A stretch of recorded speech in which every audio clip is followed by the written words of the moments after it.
ஸ்ரீமதே ராமானுஜாய் நமக. போன பகுதியில் எப்படி நம் ராமானுஜர் திருமலையப்பனுக்கே ஆழியும் சங்கும் தந்தளித்தார்னு பார்த்தோம்.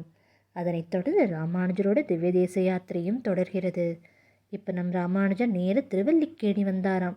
நம் பார்த்தசாரதி பெருமானை சேவித்து அதோடு பேயாழ்வாரோட திருவவதார ஸ்தலமான திருமயிலை மங்களாசாசனம் செய்தார். அதனைத் தொடர்ந்து திருநீர்மலை, திருநின்றவூர், திருஎவ்வூர், திருக்கச்சி, மதுராந்தகம்னு எல்லா திவ்ய தேசங்களையும் சேவித்தருளினார். அது மட்டுமல்ல, சோழ நாட்டு திவ்ய தேசங்களையும் சேவித்து மகிழ்ந்தார். இப்போ ராமானுஜரோட பிரதாபம் எல்லா இடத்துலையும் பரவியது.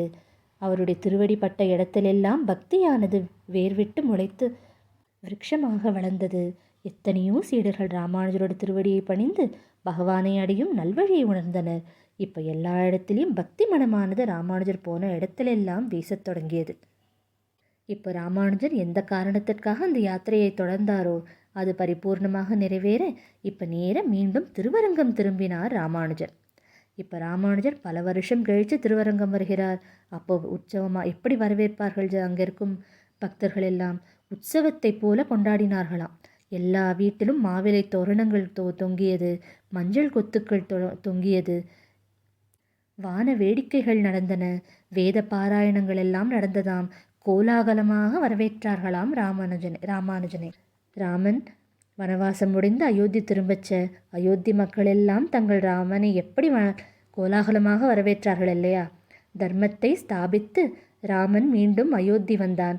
இங்கு நம் ராமானுஜரோ எல்லா இடத்திலையும் பக்தியை ஸ்தாபித்து விட்டு மீண்டும் திருவரங்கம் வந்தார். அதை போலவே இப்பொழுதும் அவருக்கு அன்று ராமனுக்கு நடந்த கோலாகல வரவேற்பு, அதையே இப்போ நம் ராமானுஜனுக்கும் கோலாகல வரவேற்பு கொடுக்கப்பட்டது திருவரங்கத்தில். ராமானுஜரும் ஆசை தீர பல வருஷம் கழிச்சு திருவரங்கனை சேவித்தார் இல்லையா? மனமுருகி சேவித்தாராம் திருவரங்கனை. அது மட்டுமல்ல, நாள் தவறாது சீடர்களுக்கெல்லாம் விசேஷ அர்த்தங்களை சொல்லி உரைத்தார். அதோடு அங்கு நடக்க வேண்டிய கைங்கரியங்களையெல்லாம் எந்தவித சிறு குறையும் இன்றி நடத்தி வந்தாராம் ராமானுஜர். சின்ன சின்ன காரியம் உட்பட்டு எப்படி நடக்கிறது பகவானுக்குன்னு ஒவ்வொன்றையும் ஆராய்ந்து எதிலெல்லாம் சீர்திருத்தம் வேணுமோ அதிலெல்லாம் செய்து பகவானை கண்ணின் இமை காப்பது போல பாதுகாத்தார் நம் ராமானுஜர். ராமானுஜரோட சிறப்பு பெற்ற சீடர்களில் பிள்ளை உறங்காவில்லிதாசரும் அவருடைய துணைவியாரான பொன்னாச்சியும் இருப்பார்கள். அவர்கள் இருவருமே ராமானுஜர் மீது அளவு கடந்த பக்தி கொண்டிருந்தனர். ராமானுஜரோட திருவடிகளே கதின்னு இருந்தார்கள். பிள்ளை உறங்காவில்லிதாசர் ராமானுஜர் நீராடிய பிறகுத்தான் அந்த நதியில் நீராடுவாராம். அதுவரை காத்திருப்பார். பாகவதர்கள் எல்லாம் நீராடிய பிறகு கடைசியாக நீராடுவாராம் பிள்ளை உலங்காவில்லிதாசர்.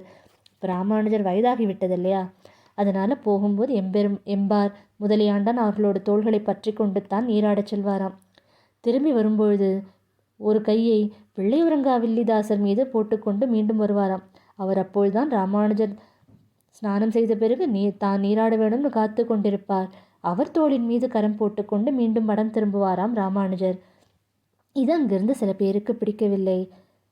பிள்ளை உறங்காவில்லிதாசரோட பக்தி அறியாத சில பேருக்கு அது பொறாமையும் மூட்டியது. அங்கங்கு பேச ஆரம்பித்தார்கள். இது நம் ராமானுஜரோட செவிகளும் எட்டியதாம். அதனால் பிள்ளை உறங்காவில்லிதாசரோடைய பக்தியை ஊரறிய செய்ய வேண்டும், எல்லோருக்கும் அது புரிய வேணும்னு எண்ணினார் நம் ராமானுஜர். இப்பொழுது அதற்காக ராமானுஜர் ஒரு சில நாடகங்களை நடத்தினார்.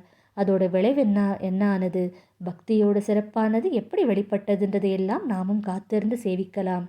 ஸ்ரீமதே ராமானுஜாய நமக.